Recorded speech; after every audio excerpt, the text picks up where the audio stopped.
Hi guys, it's Carissa and it is time for my week 33 update. So week 33, most notably I had 2 showers in week 33, and I thought that that was going to be the end of it, but a lot of you had sent gifts that arrived just past the deadline for the first the YouTube shower. And some of you have been messaging me even as of today saying that you're sending things out. So November 30th will be the cutoff for part 2, and I will film another shower, which blows my mind. And Mike and I are we are so speechless and overcome with just so much gratitude and emotion when it comes to thinking about the fact that those are even words that I have to say, that so many people wanted to participate that, oh, sorry, I'm attracting flies. That's not to say that we're gonna just ignore anyone who still wants to send things after that point, because I know some of you had said you intentionally want to wait until she's here or until after she's arrived, and that's totally fine. But if you want to be included in the actual shower that I'm hoping to also have Mike film with me just like the last one, that is the deadline. So we did have our first YouTube shower, which we will now call part 1, and it was so, I don't know how to talk about it without just sobbing.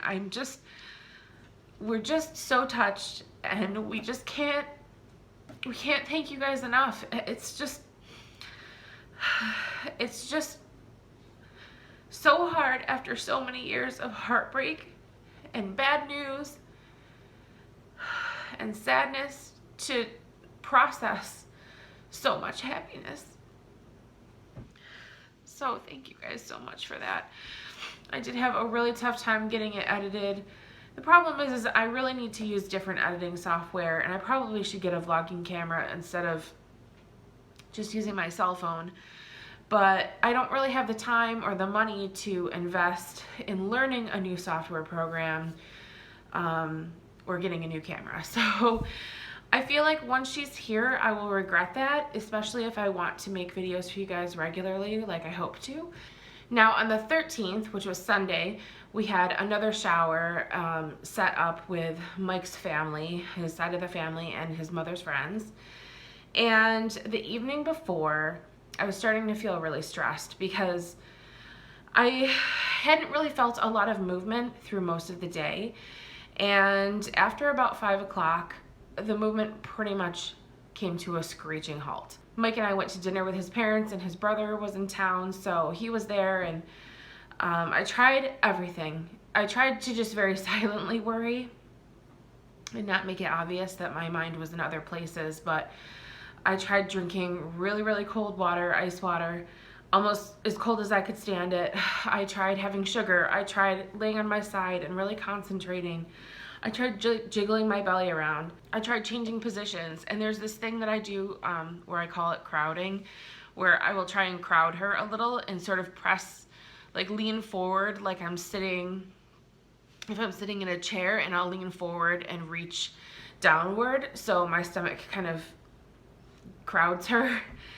And sometimes that works. Nothing was working. I played loud music. I did everything, and I was getting nothing. And the few times I thought I felt something, I really couldn't be sure, and that wasn't enough to satisfy me and make me feel like everything was okay.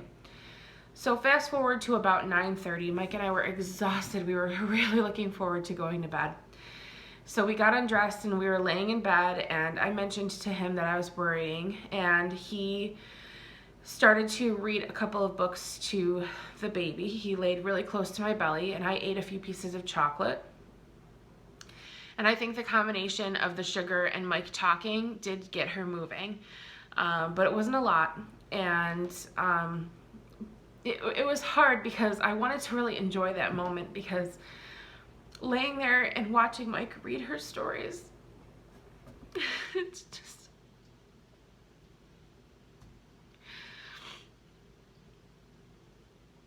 oh, just when you thought you couldn't love a man anymore. So he tried to keep me calm, but all along was kind of saying, you know, sort of hinting that we really should consider going to the hospital. So I called the after hours line for my doctor's office, and one of the doctors from the practice called me back immediately.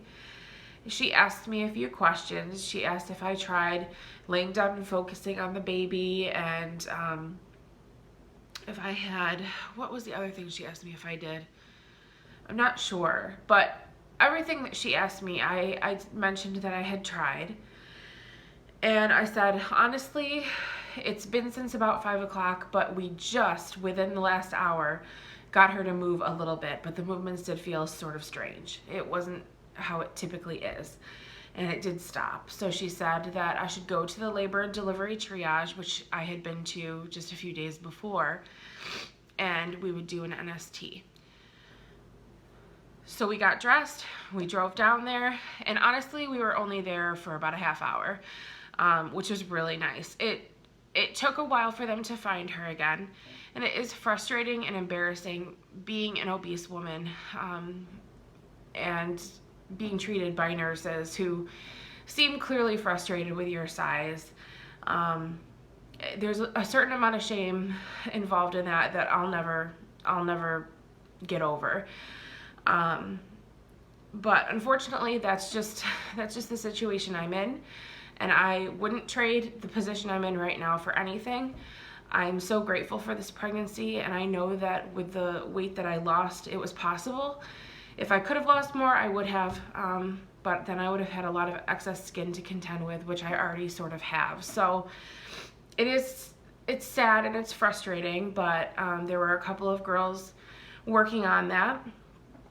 And the baby, unlike a few days prior, wasn't way up by my rib cage. She had gone all the way down and really crammed herself sideways. So she was transverse, way down by my pubic bone. So one nurse had to lift my stomach up and hold it up, because I do have a considerable amount of skin and fatty tissue way down at the bottom of my stomach. And she had to hold that up while the other girl pressed the wand into the crease between where my stomach ends and where my pubic bone starts. And she was pushing so hard I could feel the skin tearing. It was really uncomfortable. And then the one girl asked me at one point, have you already had a C-section before? And I said no, and then they realized that she had pressed too hard and irritated the skin. But the baby was completely fine. So that it doesn't matter. I would put up with any of that a million times over. It's totally fine, and that's what we wanted to hear. So the next day we had our baby shower with Mike's side of the family. It was really sweet. It was small, and it was nice because I got a chance to talk to everyone, and there were a couple of people I hadn't met before, and Mike was there with me. His father and brother came. It was very relaxed, and it was just so sweet. It was so generous of his mom and his mom's friends to get that set up for us, and everybody there was like family. It was really nice. There was a lot of handmade gifts, and you guys know what those do to me. They just, so that was really nice. And then after the fact, I was exhausted and I couldn't wait to take a nap. But Mike, his plans for the afternoon with his brother had changed, so he came home and wanted to work in the nursery. And I'm so glad we did that. We got so much accomplished. We were able to unbox and detag basically all of the clothing and the toys that were in the closet to prepare to start washing them. It might sound strange to say, but that for some reason felt really wrong to me. Like, I had been preserving everything just as is in the closet and not taking tags off or throwing away boxes, just any of that. It just felt like, I don't know, there was a hurdle there that I had to get past. There's a lot of things that, I mean, I'm a procrastinator by nature, so I think that was a little part of it, but there was also something about, you know, tearing tags off of the clothes that just felt so weird and wrong to me. But I'm very excited to get washing. I haven't started washing everything yet, but we separated things out as well as we could by size. We have things from newborn all the way up to like 2 or 3T, because my sister had given us quite a few hand-me-downs.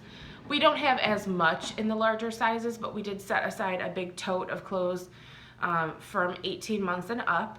And then everything that's from about 6 to 12 months is in another tote in her bedroom. It's very accessible. in case I need to start getting to that stuff sooner than I'd expect. So there's that, but everything newborn to 3 months I have to wash and separate and put away. And then I have a few 3 to 6 month items that I'll also wash and get ready. But it felt so good. I've told you guys before how therapeutic it is to just spend a few hours in there sitting down and just separating the clothes and looking at them, like kind of like revisiting all of the gifts we received and the little outfits that we've gotten over all this time, and some of the clearance buys that I made early on. It was really nice, and Mike got a chance to really see all of the clothing because I don't know that he even has. So it was really nice, and we were pooped. We went to bed at 7 o'clock that night, and we slept straight through till 7 a.m. the next day, and we enjoyed it because we're not gonna ever do that again. But that's it for week 33. Thank you guys so much for watching. And thank you again to everybody who participated in our YouTube shower. Part 1 is already posted. Part 2 will be posted after the first week of December. So thank you guys again so much, and I'll talk to you soon. Bye.